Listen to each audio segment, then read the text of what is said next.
Nous sommes toujours dans le cadre de l'exposition de Compton. C'est la combienième édition? C'est la 12e édition. 12e édition? Exactement. OK. Et puis, si je comprends bien, c'est la 3e année que vous êtes ici sur les terrains du domaine Saint-Laurent? C'est-à-dire, non, c'est le terrain du Parc des Lions. Alors ici, c'est notre 3e année en effet. Et c'est la 2e année qu'on a vraiment une collaboration avec le club Lyon local auquel on remet tous les profits. Et puis, on est bien fiers de la réponse parce que les gens aiment beaucoup le terrain ici. Ce parc-là est magnifique. Alors, on est sur le gazon, il y a des arbres à profusion, etc., qui nous protègent du soleil et même de la pluie quand ça arrive, comme aujourd'hui. En effet, j'ai eu le plaisir d'avoir... en fait, on a eu des commentaires très positifs tant qu'à l'endroit. Et puis, tant qu'à le lieu, c'est fantastique. Oui. Toutes les commodités sont là. Ce qui m'amène à vous parler de la magnifique voiture... là, vous êtes à côté sur un véhicule. J'espère que c'est le vôtre parce que la consigne est de ne pas toucher au véhicule. Et voilà. On le répétera assez jamais. Moi, c'est pour montrer ce qu'il ne faut pas faire. Exactement. Alors, on parle ici d'un Hudson Wasp. Ouais, Super Wasp 1953. Pourquoi le Super Wasp? Ouais. Pourquoi le Super Wasp? Bien, vous avez 3 modèles. Vous avez la Hornet qui était le top of the line, qu'on appelle la haut de gamme. Okay. Dans le milieu, c'était le Super Wasp et à la bas de gamme, c'était le Wasp. Mais quand on regarde la voiture, même pour un milieu de gamme, on s'aperçoit que ça avance pas mal sur d'autres voitures, au niveau confort, au niveau de la décoration, etc., le chrome, tout le kit. Là. Et c'était des voitures de performance dans les années 50.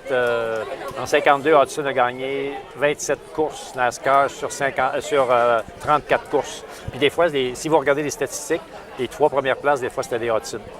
Avec un 6 cylindres, tandis que d'autres, les compétiteurs qui avaient des V8. Et puis, sauf que, à cause de l'aérodynamisme de la voiture, une voiture qui était carrosserie monocoque dès 1948, à ce moment-là, donc dans les courbes. Tous ceux qui ont vu le film Cars, les bagnoles, là, c'est vraiment la vraie histoire. Vous le voyez, la bagnole qu'il fait, il va tout chercher. Vous faites sur YouTube, vous googlez Hudson, le race car. Ouais. Vous allez les voir, ils s'en vont en haut, là, puis ils vont tous les dépasser. Puis, mais moi, ça a commencé... C'est un véhicule qui est très massif. Oui, bien c'est pas trop pesant, étant donné que c'est un monocoque. Ça fait à peu près 3600 livres. OK. Moi, je le roule 70 000 $. Donc, 120 km, là, c'est sa vitesse. Sans aucun croisière. problème, avec une belle tenue de route. Je voulais le rouler 50 quand je l'ai eu, parce que ça faisait 2 ans qu'il n'a pas fonctionné, mais il ne veut pas, et on dirait qu'il...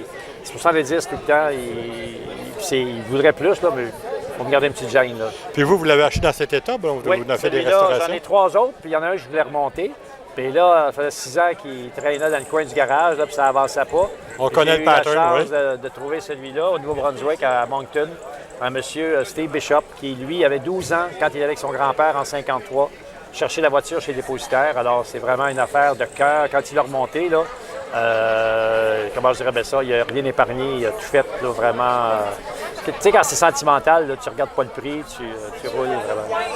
Et puis, mais moi, c'est une histoire similaire. J'avais 9 ans quand mon père a eu une décapotable comme ça, qui était très rare à l'époque. Bien, une des rares j'en ai jamais voitures vu, qu'on a gardé longtemps. Et puis, donc, le Hudson, ça m'est toujours resté dans la tête. Je me disais un jour, j'aimerais bien avoir une voiture comme telle. Puis, ça a été long de trouver celle que je voulais, là, mais tu sais, quand même, comme m'offrait le double, j'en veux pas. Là, non, c'est sûr. Pour moi, là, c'est il y a un attachement particulier. Le gars, il dirait, t'es fou, t'as parlé de ça toute ta vie, tu l'as, puis tu le revends là, pour de l'argent. Fait que faudrait que je sois vraiment mal pris. Faites-vous plusieurs expositions à travers la province ou c'est pour rester quand même là, moi, ça fait seulement 2 mois que je l'ai. Je suis allé... Quand je l'ai fait inspecter ici au Québec, parce que quand c'est hors province, il faut que tu changes, tu fasses inspecter. J'ai fait inspecter le mercredi. Jeudi matin, je mettais les plaques. Puis jeudi, après ça, dès que j'ai eu les plaques, je partais pour Québec. OK, toutes les normes étaient respectées. Ça a passé comme du beurre dans le poêle. Oui, ça a passé. Ça a entraîné l'été. Non, j'avais rien avec une croche. Moi, j'en ai trouvé par après, là, que j'ai corrigé. Là, mais il y avait des petites choses qui me fatiguaient. Mais c'était pas des choses. Exemple, mettons, il n'y a pas de ceinture de sécurité, mais il n'y en avait pas à l'époque. Mais pour avoir connu quelqu'un qui a fait du top, même avec une vieille voiture, je vais peut-être m'en mettre, là, parce que ça va être solide, mais quand tu revoles dedans, tu te fais brasser comme une laveuse. Là, fait que... Un méchant manège. Oui. Alors, ça sera peut-être plus prudent. Mais, je vais essayer de regarder les lois avant au niveau de... Exemple, si je mets 4 ceintures, puis on est 6, ils vont dire, hey, il y en a 2 qui ne sont pas attachés. Si j'en ai pas, j'ai pas de problème, vois-tu? Alors, c'est tout ça. Il faut que... Un couteau à 2 tranchants. Il faut tout te regarder comme il faut. C'est ça. Moi, j'avais 9 ans, mon père avait la Hudson décapotable, puis c'était un rêve. J'ai essayé de retrouver ça de mon père, mais c'était impossible. Et puis, Mais c'est ça. Là, je suis membre du club Hudson américain, je suis membre de 6 clubs même. Puis, Vous connaissez pas mal toutes les spécifications. Dans Il y a des celle-là, propriétaires au Québec. Ouais, Combien au il y en a Québec. de Hudson au Québec? Au Québec, regardez bien ça. Il doit, des modèles comme ça, il y en a, d'après moi, à peu près 16, là, entre 48 et 54, que j'ai répertoriés. C'est à peu près ça. Là-dessus, moi, je n'ai 4. Là. Fait que, donc, j'ai le quart du cheptel. Mais, sauf que là, il y en a 2 qui vont partir. Ben, je vais en garder juste une pour les pièces. Après ça, j'arrête, là, puis faire un peu plus de place dans le garage. Faire de la musique avec Régent. Bien, Monsieur Jodoin, vous avez un véhicule remarquable. Merci, merci. Je vous remercie beaucoup pour l'entrevue. Ça fait plaisir. Et bonne raille à travers la... Puis félicitations encore pour l'organisation, pour l'exposition d'aujourd'hui. Vous avez tout de votre côté aujourd'hui. Ouais, c'est intéressant. Moi, je suis là de la première édition, mais j'étais arrivé, moi, ça faisait 1 an, j'étais à Compton, j'arrivais de Montréal. Puis quand j'ai vu qu'il y avait une exposition pour le 150e anniversaire de Compton, je me suis inscrit. Puis là, je suis tombé de chum avec la gang tout de suite. Puis l'année d'après, ben, j'étais dans l'organisation. Belle initiative. Puis là, comme je reste en arrière, ben là, les gars sont contents. Tout le stock qu'on a d'Over, il l'envoie dans le garage. C'est justement. Vous êtes à 2 pas, là. À quelque part, ben, je fais avoir. Ah ouais, j'aurais jamais le prix de longue distance, mais c'est certain. Merci beaucoup. Merci beaucoup. Ça va bien. Vous êtes-vous inscrit aujourd'hui aux voitures antiques? Oui, d'ailleurs, j'étais le premier à 6h20 avant l'ouverture, parce qu'il faut que je sois là pour recevoir les autres. Fait que, j'ai pas eu le choix. C'est qui le monsieur avec un chapeau au côté? Hein? Le monsieur avec un chapeau, c'est mon ami. Oh, l'instant.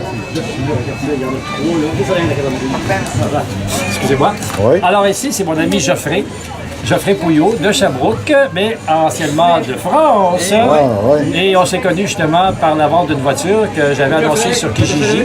À toi?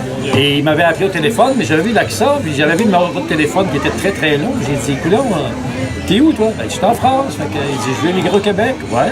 Puis je vais acheter ta voiture. Alors, il m'a envoyé les sous, puis je l'ai gardé la voiture pendant un mois ou 2. Puis des amis à lui de Sherbrooke sont venus la chercher. Et 2 ans après, il arrivait, avec sa blonde à ce moment-là, et voilà.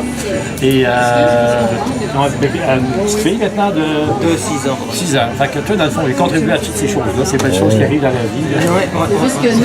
On appelle ça une belle histoire. C'est un chic type. On est devenus des amis indéfectibles. Et voilà, moi, je suis très content de l'avoir dans mon organisation proche. Puis tout le monde le connaît. Puis très de service. Et voilà. Allez, Là, on merci, parlait de Eugène. quoi exactement?